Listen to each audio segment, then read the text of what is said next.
नमस्कार भारत, मैं कुणाल सिंह आपका स्वागत करता हूँ। विषय ग्रुप में ताम्र पाषाणिक संस्कृति लेकर आया हूँ। हजारों वर्ष पहले का भारत, जब न विशाल नगर थे, न राजमहल, न साम्राज्य, चारों ओर घने जंगल, नदियां, पहाड़ और प्रकृति से संघर्ष करता मानव था। किंतु इसी संघर्ष के बीच मानव सभ्यता एक ऐसे संक्रमण काल में प्रवेश कर रही थी जिसने भारतीय इतिहास की दिशा बदल दी। यह था ताम्र पाषाणिक युग, जिसे चालकोलिथिक युग भी कहा जाता है। ताम्र पाषाण शब्द ताम्र अर्थात तांबा और पाषाण अर्थात पत्थर से मिलकर बना है। इस युग में मानव ने पहली बार पत्थर के उपकरणों के साथ साथ तांबे के औजारों का प्रयोग प्रारंभ किया। यही वो काल था जब मानव घुमंतु और शिकारी जीवन से आगे बढ़कर अस्थायी ग्राम जीवन, कृषि, पशुपालन, धातु ज्ञान और सामाजिक संगठन के दिशा में बढ़ा। यह नवपाषाण और लौह युग के बीच की संक्रमणकालीन अवस्था थी। भारत में ताम्र पाषाणिक संस्कृतियों का विस्तार राजस्थान, मध्य प्रदेश, महाराष्ट्र, गुजरात, बिहार, पश्चिम बंगाल, गंगा घाटी और दक्षिण भारत तक था।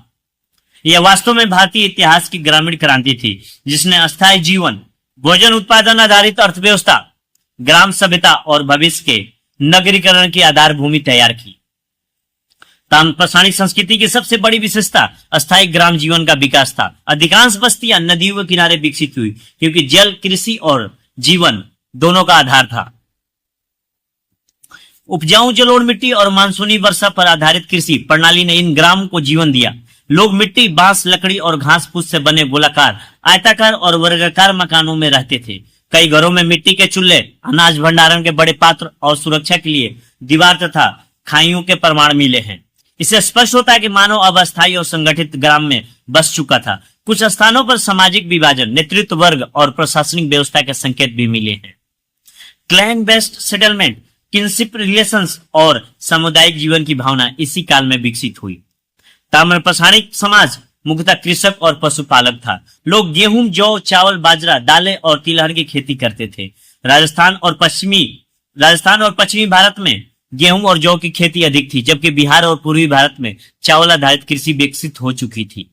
महाराष्ट्र और मध्य प्रदेश से दोहरी फसल लेने के प्रमाण भी मिले हैं। गाय, बैल, भेड़, बकरी, सुअर और कुत्ते पाले जाते थे। कुछ लोग मछली पकड़ते थे और कुछ शिकार करते थे। भारतीय उपमहाद्वीप में कृषि के प्राचीनतम साक्ष्य मेहरगढ़ से प्राप्त हुई है, जिसने आगे चलकर ताम्र पाषाणिक ग्राम सभ्यता की नींव रखी। राजस्थान के आहड़ संस्कृति ताम्र पाषाणिक सभ्यता का एक अत्यंत महत्वपूर्ण केंद्र थी। आहड़ का प्राचीन नाम ताम्रवती माना जाता है, जिसका अर्थ है तांबे वाली जगह। यह संस्कृति उदयपुर के निकट बनास नदी घाटी में विकसित हुई थी, इसलिए इसे आहड़ बनास संस्कृति भी कहा जाता है। आहड़ के चारों ओर पत्थर की दीवारें बनाई गई थी।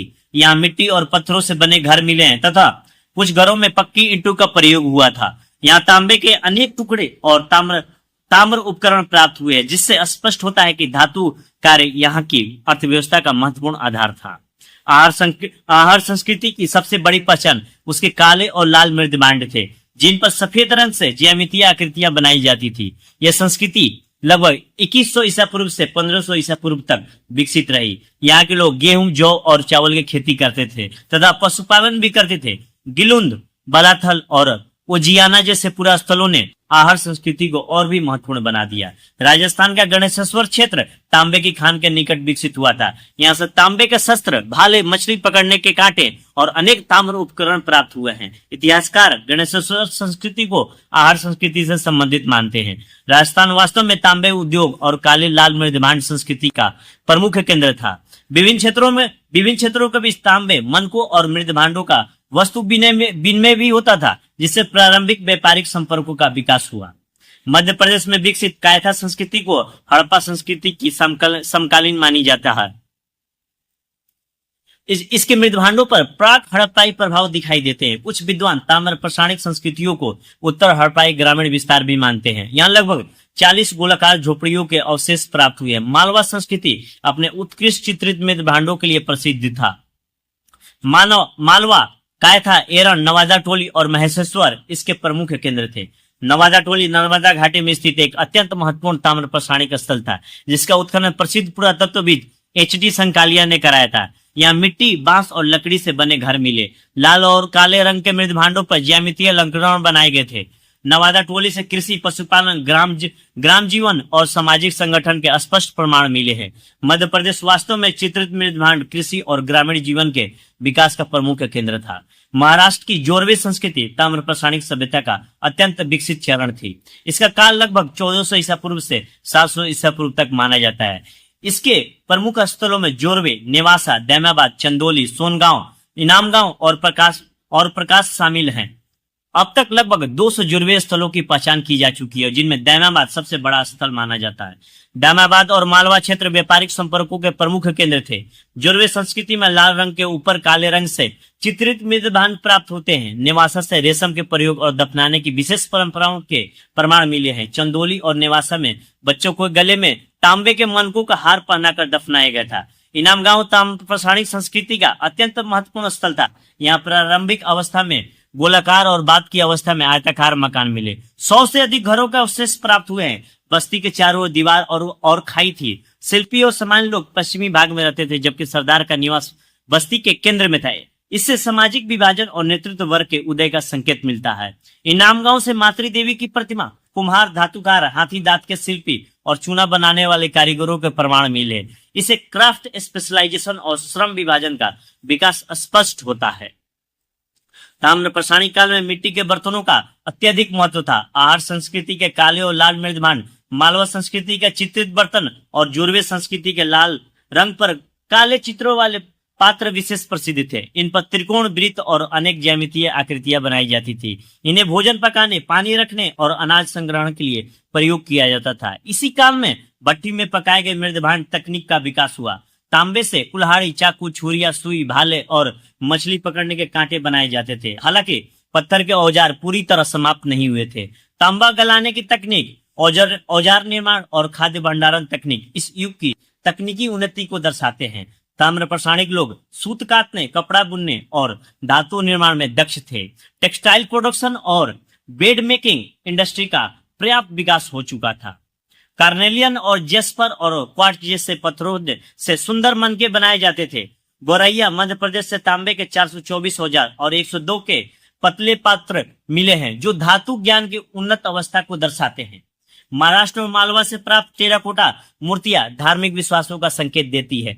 मातृ देवी की पूजा, प्रकृति पूजा और प्रारंभिक उर्वरता पूजा के प्रमाण मिलते हैं। मातृ देवी मूर्तियों से स्त्री की प्रजनन शक्ति का सम्मान झलकता है। महिलाएं कृषि, भोजन संग्रह और वस्त्र निर्माण में महत्वपूर्ण भूमिका निभाती थी। मनकों और आभूषणों से सौंदर्य बोध और सामाजिक पहचान का पता चलता था। कई स्थानों पर मृतकों को घरों के फर्श के नीचे उत्तर दक्षिण दिशा में दफनाया जाता था। बच्चों को मिट्टी के बर्तनों में दफनाया जाता था।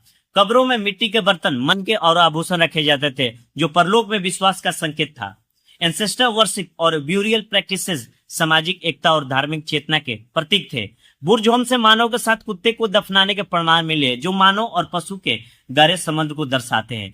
पूर्वी भारत में चिरांद और सोनपुर से चावल की खेती, हड्डी के औजार और मृदभांड मिले हैं। पश्चिम बंगाल के पांडु राजार डिब्बी से भी ताम्र प्रसारणिक अवशेष प्राप्त हुए हैं। बिहार वास्तव में चावल आधारित कृषि का महत्वपूर्ण केंद्र था। दक्षिण भारत में ब्रह्मगिरी, पिकली हिल, संगनकलू और हलूर जैसे स्थानों से ताम्र प्रसारणिक संस्कृति के प्रमाण मिले। विशेष रूप से राख के डेरे, जिन्हें एस माउंट कहा जाता है। नव प्रसारण ताम्र प्रसारण पशुपालक समुदायों से जुड़े थे।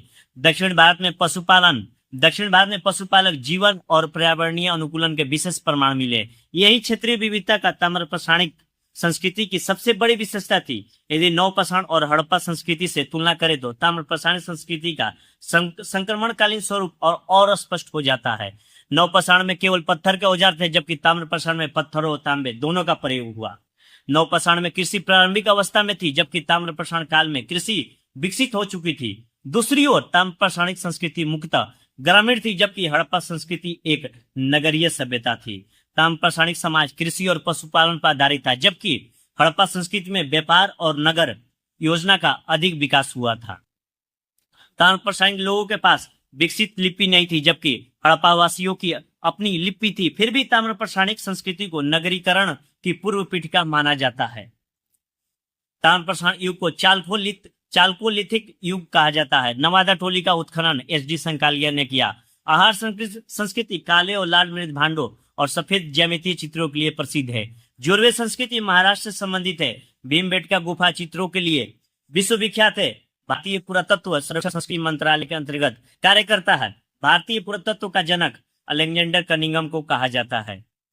राष्ट्रीय मानव संग्रहालय भोपाल में स्थित है और पुरातात्विक वर्गीकरण जैसे आधुनिक विधियों ने ताम्र प्रसायनिक संस्कृति के अध्ययन को वैज्ञानिक बना दिया। एच.डी. संकालिया ने ताम्र प्रसायनिक संस्कृतियों को भारतीय ग्राम सभ्यता के विकास की महत्वपूर्ण कड़ी माना है। डी.के. चक्रवर्ती ने इन्हें क्षेत्रीय विविधता का उत्कृष्ट उदाहरण कहा। बी.एन. मिश्रा ने इन्हें भोजन उत्पादन करने वाले ग्रामीण समुदाय कहा, जबकि बी.बी. लाल ने इन्हें उत्तर वैदिक ग्रामीण संरचना की पूर्व पीठिका माना है। नमस्कार। लेकिन समय बदला, जलवायु बदली, सूखा पड़ा, बाढ़ आई, भूमि की उर्वरता घटी, पर्यावरणीय संकट बढ़े, संसाधनों के अत्यधिक उपयोग हुआ और धीरे धीरे लौह युग का उदय हुआ। लौह तकनीक तांबे से अधिक उपयोगी सिद्ध हुई और ताम्र प्रसायनिक संस्कृतियां धीरे धीरे समाप्त होने लगी। फिर भी उनकी विरासत अमर रही। उन्होंने मानव को खानाबदोश जीवन से निकालकर अस्थायी ग्राम जीवन दिया, सामाजिक संगठन दिया, कृषि दी, धातु कर्म दिया, श्रम विभाजन दिया और भविष्य की नगर सभ्यताओं की आधार भूमि तैयार की। आज जब आधुनिक दुनिया पर्यावरणीय संकटों से जूझ रही है, तब ताम्र प्रसायनिक ग्राम जीवन की सामुदायिक और प्रकृति सम्मत व्यवस्था हमें सतत ग्रामीण अर्थव्यवस्था, पर्यावरण अनुकूलन आवास, जल प्रबंधन, स्थानीय शिल्प कला और जैविक कृषि की प्रेरणा देती है। वास्तव में ताम्र प्रसायनिक संस्कृति केवल धातु के उपयोग की कहानी नहीं, बल्कि मानव चेतना, संघर्ष, सहयोग और सभ्यता निर्माण की अमर गाथा है। यही संस्कृति आगे चलकर वैदिक समाज, महाजनपदों और भारतीय सभ्यता के विराट ऐतिहासिक विकास की पृष्ठभूमि बनी। नमस्कार।